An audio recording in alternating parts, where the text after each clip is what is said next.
नाज़रीन, कुछ आम तरीन खबरें हैं आपके सामने रख देते हैं। डॉक्टर शहरयार साहब जिन्होंने मियां अस्पताल वाले वाकये के बाद एक वीडियो बनाई थी, उनके साथ बातचीत हुई है। बल्कि कुछ सोर्सेज भी इस बारे में क्लेम कर रहे हैं कि डॉक्टर शहरयार के लिए हालात ठीक नहीं है, बल्कि बहुत ज्यादा मुश्किलात उनके लिए पैदा कर दी गई हैं। एक बड़े लेवल से उन्हें बाकायदा से कहा गया कि अपनी वीडियो डिलीट करें, बल्कि माफी भी मांगे उस वीडियो के ऊपर जो आपने बनाई है। और साथ साथ उनका एक चैरिटी अस्पताल है, बताया जा रहा है कि 2 दिनों से उसे भी बंद कर दिया गया है। ये सारी डिटेल्स आपके सामने रखते हैं। फिर इंजीनियर मोहम्मद अली मिर्जा साहब ने एक और वीडियो बनाई है, वो भी आपके सामने रखते हैं। लेकिन सबसे पहले सिद्दीक जान साहब ने कुछ इंकशाफात किए हैं, और ये इंकशाफात अली अमीन गड्डापुर साहब के हवाले से हैं। बराए मेहरबानी ये सुन लें। फाइनेंशियल रिसोर्सेज का कोई इशू नहीं है। जिस दिन ये चाहेंगे कि हमने निकलना है, फाइनेंशियल इश्यूज हैं, लेकिन वो हल हो सकता है। मसला लोगों का एक है कि लोगों को पीटीआई की बात लीडरशिप पर इतबार नहीं रहा कि ये ना हो कि हम इनके साथ निकलें फिर कोई चाय भी नहीं चला जाए। केपी के हाउस, ठीक है, वो भी कभी मैं आपको पूरा किस्सा सुनाऊंगा। केपी के हाउस वाला भी वो जिस तरह से हुआ, मुख्तसर आपको बता देता हूं कि जैसे ये हुआ ना, अभी ये हुआ कि अली अमीन गड्डापुर को अगवा कर लिया गया, ले गए हैं अगवा का। मुझे एक बंदे की कॉल आती है केपी के हाउस से, बहुत इंपॉर्टेंट बंदा, और वो मुझे चीख के कह रहा है कि मैं कुरान मजीद लेके जाऊंगा अडयाला में इमरान खान के पास और उसको बताऊंगा कि तुम्हारे साथ इसने अली अमीन गड्डापुर ने क्या किया। नाज़रीन, इस इंटरव्यू में सिद्दीक जान साहब ने तमाम तर कलाई तहरीक इंसाफ की बाइक की लीडरशिप की खोल कर रख दी है कि ये केसेस की फरिश्ते जारी नहीं कर रहे, ये व्हाइट पेपर जारी नहीं कर रहे, ये नहीं बता रहे कि कितने अरसे से कौन से लोग हैं, ये कौन सी शख्सियात हैं जिनकी दरखास्तों पर समाअत नहीं होती, जजेस रिमार्क्स नहीं दे रहे, कुछ हो ही नहीं रहा, अदालतों के अंदर मामला पेंडिंग है, फैमिलीज रुल गई हैं, तबाही हो गई है, बर्बादी हो गई है। तहरीक इंसाफ की तमाम तर लीडरशिप इसके ऊपर खामोश है। यानी टीवी पर आकर ये इनकलाबी बन जाते हैं, लेकिन इसके अलावा मुकम्मल तौर पर खामोश है। बिल्कुल इनके मुंह से चूं चरा तक भी नहीं निकलती। नाज़रीन, अब ये जाहिर जो मियां अस्पताल के अंदर हुआ है, वहां पर मरीम साहबा जाती हैं और जाकर आपने वो देखा होगा कि मियां अस्पताल के एमएस को कहती हैं this guy need to be fired, इसे निकाल दें, और उन्हें निकाला जाता है। अब मरीम साहबा की उस रिएक्शन के बाद जो वीडियोस बनाकर सोशल मीडिया पर आई हैं, डॉक्टर्स एक तो मुल्क छोड़ना शुरू हो गए, नौजवान डॉक्टर्स हैं, उन्होंने नौकरियां छोड़ दी हैं, पाकिस्तान से बाहर जा रहे हैं। लेकिन उसके बाद ये डॉक्टर शहरयार साहब ने एक वीडियो बनाई है, ये 1 मिनट की वीडियो, पहले आप सुन लें। यार सुबह से ये चल रहा है कि डॉक्टर्स कम्युनिटी के फेसबुक पेजेस के ऊपर ये दवाइयाँ नहीं थी, बनूला नहीं था, पैसे नहीं थे। भाई आप अपनी इज्जत नहीं करवाओगे ना, कोई आपकी इज्जत नहीं करेगा। ना आपको दवाइयाँ मिलनी ना इज्जत मिलनी है। एक उस्तानी आपकी बेइज्जती कर जाती है, आप चुप करके सुनते रहते हो। अब ये तक भी नहीं कहते कि जो ख्वाजा आपके साथ खड़ा हुआ 10 साल से मायबा बना हुआ है हेल्थ केयर डिपार्टमेंट का, इसने क्या किया, इसको टर्मिनेट क्यों नहीं करते, सेक्रेटरी को क्यों नहीं टर्मिनेट करते। जितने सारे बड़े हैं ये सब कुछ कहने की वजह दीवारों में छुप रहे थे उस टाइम कि उस्तानी उनकी तरफ ना देख ले। थोड़े से दौर में हम अस्पताल में हुआ करते थे, ना शहबाज शरीफ की ना किसी मिनिस्टर की जरूरत हुई थी कि एक कदम भी अस्पताल के अंदर रखता। आज आप लोगों ने सबको सर पे चढ़ा लिया। जब तक आप लोग खुद स्टैंड नहीं लेंगे ना आपको इज्जत मिलेगी ना आपको दवाइयाँ मिलेंगी।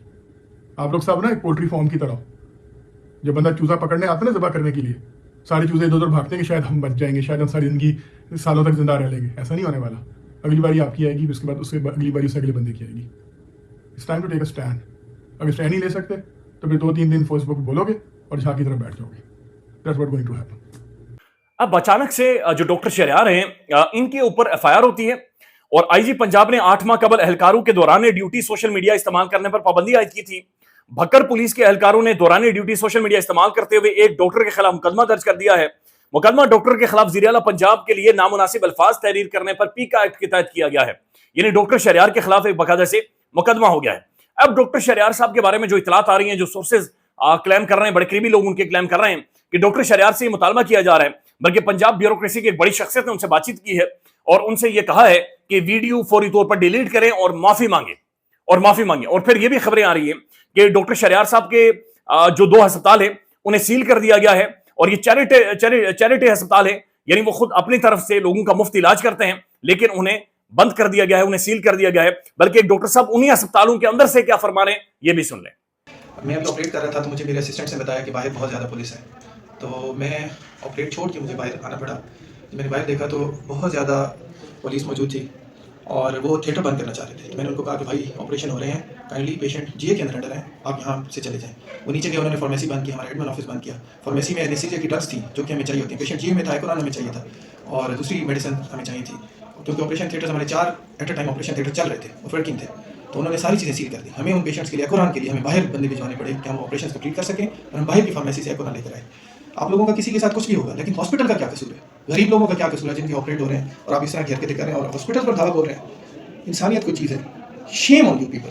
क्या करते हैं आप लोग, हॉस्पिटल्स को आप इस तरह डील करते हैं, गरीब लोगों को आप ऐसे डील करते हैं। पेशेंट कोई हमारा जीए का प्रोसेस चल रहा था, पेशेंट को कोई प्रॉब्लम हो जाती है, कौन जिम्मेदार था? अल्लाह को भी हमने जवाब देना, और अल्लाह आप लोगों से ज़रूर पूछेगा। Thank you.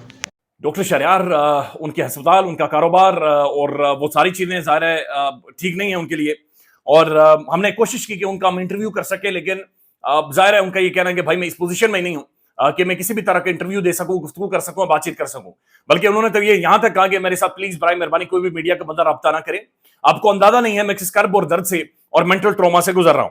नाज़रीन, ये इसी चीज को सामने रखते हुए आप देखें, ये डॉन अखबार की आज की स्टोरी है कि rights watch classifies Pakistan as repressed, यानी पाकिस्तान को एक रिप्रेस यानी ह्यूमन राइट्स बुनियादी हुकूक के ऊपर एक बिल्कुल खत्म कर देने वाली स्टेट के अंदर डाल दिया, उस वॉच लिस्ट के अंदर डाल दिया गया है। Pakistan has been added to the Civicus Monitors human rights watch list for 2025 due to the narrowing civil space, human rights activists being arbitrarily targeted by the authorities, and journalists being clamped down on by the draconian laws, according to the statement issued by the monitors. यानी कि जो बैनुल अक़वामी इदारे हैं, जो human right watch dog है, उन्होंने बाकायदा से ये कहा है कि पाकिस्तान के अंदर जो साफी है महफूज नहीं है, लोग महफूज नहीं है, पाकिस्तान के अंदर बदतरीन ह्यूमन राइट वायलेशन हो रही हैं अथॉरिटीज की जानिब से। और ये बाकायदा से according to the Civicus, Pakistan joins the Democratic Republic of the Congo, Serbia, Italy, and the United States in this year's watch list, which lists countries experiencing rapid decline in the civic freedoms. यानी रोजमर्रा के जिंदगी की जो तमाम तरह आबादियां होती हैं, उनके अंदर पाकिस्तान को कोंगो, सर्बिया और इन सब ममालिक के अंदर शामिल कर दिया गया है कि जो दबाई गई हैं, बिल्कुल कंट्रोल कर दी गई हैं, जिनके बुनियादी हुकूक को मुकम्मल तौर पर खत्म कर दिया गया है। और ये बदकिस्मती से पाकिस्तान के अंदर हो रहा है, जिससे पाकिस्तान के अंदर मामलात को चलाया जा रहा है। नाज़रीन, जनरल फैज के हवाले से बहुत सारी खबरें आ रही थी कि जनरल फैज का फैसला आने वाला है, जनरल फैज इमरान खान के खिलाफ ये करने वाले हैं, वो करने वाले हैं। असद अली तूर साहब ने इसके ऊपर एक व्लॉग किया है। असद अली तूर साहब क्या फरमाते हैं कि जनरल फैज साहब तो इंजॉय कर रहे हैं, ये सुन लें। जनरल फैज में चिल कर रहे हैं, एक मिलिट्री मेस में रह रहे हैं, उनको तमाम खाना पीना उनकी मर्जी का मिलता है। वो एक ख़ास किस्म की देसी आटा खाते हैं, वही देसी आटा जो घर में वो खाते थे वही उनको वहाँ पर मुहैया किया जाता है। उनकी अहलिया और उनकी साहबजादी जब चाहे उनके साथ मिल सकती हैं, जितना मर्जी वक्त चाहे उनके साथ स्पेंड कर सकती हैं।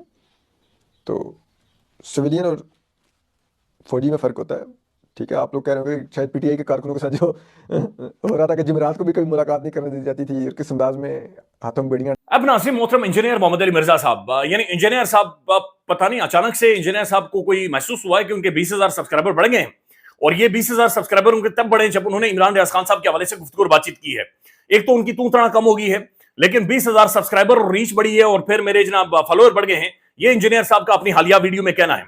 उनका यह कहना है कि मेरी जो वीडियोस हैं बिल्कुल लीक कर दें, ऑडियोज माजरत के साथ। इमरान रियाज खान साहब ने कहा था कि इनकी बहुत सारी ऑडियोज हैं, उन्होंने कहा मेरी ऑडियोज लीक कर दें, लेकिन मेरे साथ बैठे, मेरे साथ बैठना होगा, मैं भागने नहीं दूंगा, मेरे साथ बैठे। तो इंजीनियर साहब बजिद हो गए, यानी वो जिस तरह बच्चा जिद करता है ना, बसद एहतराम, कि मैंने वो जब बचपन में को बच्चा जाता है ना दुकान में और वालिद से जिद करता है कि मैंने छनकना लेना है, तो कुछ ऐसी जिद इमरान इंजीनियर साहब ने पकड़ ली, नहीं ये बैठे मेरे साथ, ये बंदा बैठे मेरे साथ, ये हर सूरत मेरे साथ बैठे। हालांकि ये दो डिफरेंट स्कूल ऑफ थॉट्स है, दो डिफरेंट तरह की रियलिटीज हैं, दो डिफरेंट तरह के आर्गुमेंट्स जो पाकिस्तान के अंदर मौजूद हैं। तो इंजीनियर साहब ने बहरहाल ये कहा है कि वो मेरे साथ बैठे, लेकिन बराए मेहरबानी पहले आप ये सुन लें कि जब अरशाद भट्टी साहब ने इंटरव्यू किया है, उस इंटरव्यू में इंजीनियर साहब क्या फरमा रहे, ये सुन लें। इमरान खान जेल में गिरफ्तार हो गए, उसके बाद आपने अपनी एक वीडियो में कहा कि इमरान खान जेल की सख्तियों से घबराकर बहुत जल्द डील कर लेगा, और यानी नहीं, मैंने ये बात नहीं की। सरकार इधर ही रोक ले, ये वीडियो दिखाएं मुझे। चलो मैं वीडियो अभी वीडियो दिखाता हूँ, ना दिखाए तो नहीं चलाए ना, जेल की अच्छा ये बताएं, मैं चला दिखाता हूँ। अच्छा आपकी वीडियो से दिखाऊंगा। अब वो बात मैंने कुछ और की थी क्या, वो मैंने नहीं बताना, मुझे तो पता है मैंने क्या बात की है। मैंने ये नहीं कहा था, हाँ मैंने ये कहा था, ये उसी जमाने में मैंने बात की थी कि मैं नहीं समझता था कि वो इतनी दिलेरी दिखाएंगे कि वो जेल को बर्दाश्त करेंगे, मैं ये नहीं समझता था, लेकिन उन्होंने फिल वक्त कोई डील नहीं की, ये मैंने बात की थी। नाज़रीन, इंजीनियर मोहम्मद अली मिर्जा साहब का यह भी कहना है कि मुझे मेरी रीच बढ़ी है, लोग मुझे सुनना शुरू हो गए, और ज़ाहिर है उनके हक में मखसूस किस्म के लोग हैं जिनमें रजी दादा हैं, जिनमें और बहुत सारे लोग हैं जिन्हें सरकारी टेलीविजन पर सिफारिशी बिठाया गया है। इंजीनियर साहब कह रहे हैं वो मुझे सुनना शुरू हो गए और मुझे बैक करना शुरू हो गए, लिहाजा इंजीनियर साहब अब ये तकिया करना शुरू हो गए। बल्कि इमरान रियाज खान साहब ने हमें इंटरव्यू में कहा था कि इंजीनियर साहब एक गुप्त मियां नवाज शरीफ साहब के वर्कर हैं।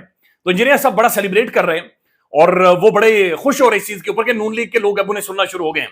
तो इंजीनियर साहब अपनी वीडियो में इसे अपनी कामयाबी करार दे रहे हैं। इमरान रियाज खान साहब अभी तक तो बाज़ाहिर उन्होंने कुछ एक चीजें सामने रखी हैं, लेट्स सी आने वाले टाइम में वो बैठते हैं या नहीं बैठते, लेकिन इंजीनियर साहब बिल्कुल यानी उतावले हो गए हैं। कहते हैं ना कि बौखलाहट में इंजीनियर सब चीखना शुरू हो गए, नहीं मेरे साथ बैठे ही बैठे, भाई ये बंदा मेरे साथ बैठे। तो लेट्स सी इसमें से क्या निकलता है। लेकिन ये एक सोशल मीडिया के ऊपर एक डिबेट और डिस्कशन है जो कि मैसिवली जारी है। नाज़रीन, एक और डेवलपमेंट है और ये बल्कि ये एक स्टेटमेंट है जो कि तारिक अजीज साहब ने ट्विटर के ऊपर जाकर लिखी है। वो लिखते हैं कि नए वुजरा के लिए मिनिस्टर इनक्लेव में बंगलों की अलॉटमेंट के बाद सरकारी गाड़ियों की तकसीम मसला बन गई है। वुजरा का लो मॉडल गाड़ियां लेने से इनकार, वजीर आजम का नोटिस, ख्वाजा साद रफीक की सरबराही में कमेटी कायम, 30 नई गाड़ियों की खरीदारी, यानी कि 20 से 21 नए कैबिनेट के अंदर बंदे शामिल किए गए हैं। और कैबिनेट इतनी बड़ी होगी कि बैठने के लिए जगह नहीं है, घर नहीं है, कमरा नहीं है। अब वो कह रहे हैं गाड़ियां भी हमें नहीं दी, झंडा भी नहीं लगाओ, आगे झंडा लहरा रहा हो ऐसे करके। तो ये जनाब बड़ी अजीब गरीब कहानी बन गई है। इसके ऊपर कमेटी बना दी गई है कि 30 नई गाड़ियां लेकर इनके हवाले की जाए। ख्याल रखिएगा, अपडेट करेंगे। अल्लाह हाफिज। पाकिस्तान में इस वक्त सबसे बड़ा मसला बोलने का है। पाकिस्तान में बोलने नहीं दिया जाता, जुबानें खींच ली जाती हैं, डर है, खौफ है, टेरर है। पाकिस्तान का मीडिया मुकम्मल तौर पर कंट्रोल्ड है, वेल मैनेज्ड है, एक मैसिव सेंसरशिप है। इसी तरह का दबाव पाकिस्तान में सियासत.pk भी फेस कर रहा है, जिसे पाकिस्तान भर में गुज़श्ता कई महीनों से मावरा आइन, मावरा कवानीन मुकम्मल तौर पर बंद कर दिया गया है, मुकम्मल तौर पर बैन कर दिया गया है। सियासत.pk की नशरियात को लिमिटेड करके पाकिस्तान में छोड़ दिया गया है। तमाम तर कानूनी मुआवजे के ऊपर आवाज उठाई गई, दस्तक दी गई, लेकिन हर तरफ से खामोशी है, सन्नाटा है, कहीं पर कोई सुनवाई नहीं है, कोई सुनने को तैयार नहीं है। लेकिन इसका हल क्या है? क्या खामोश हो जाएं? क्या सवाल ना करें? क्या मालूमात आप तक ना पहुंचाएं? क्या इंफॉर्मेशन आप तक ना पहुंचाएं? मालूमात भी पहुंचेगी, इंफॉर्मेशन भी पहुंचेगी, सवालात भी उठेंगे, लेकिन अब आपने रोल प्ले करना है, आपने अपना किरदार अदा करना है। और छोटा सा एक प्रोसीजर है, प्रोसेस है, उसके बाद आप अपना किरदार अदा करें और हमारी मदद करें। पहले आपने यह करना है कि हमारे YouTube चैनल को सब्सक्राइब करना है, उसके बाद ज्वाइन के बटन के ऊपर जाना है, क्लिक करके हमारा मेंबर बनना है। या फिर दूसरा ऑप्शन यह है कि आपने वीडियो की डिस्क्रिप्शन में जाना है, वहां पर पैट्रियन का लिंक मौजूद होगा, उस लिंक के ऊपर क्लिक करें और हमें सपोर्ट करें, हमारा हिस्सा बने, हमारी ताकत बने। ख्याल रखिएगा। अल्लाह हाफिज।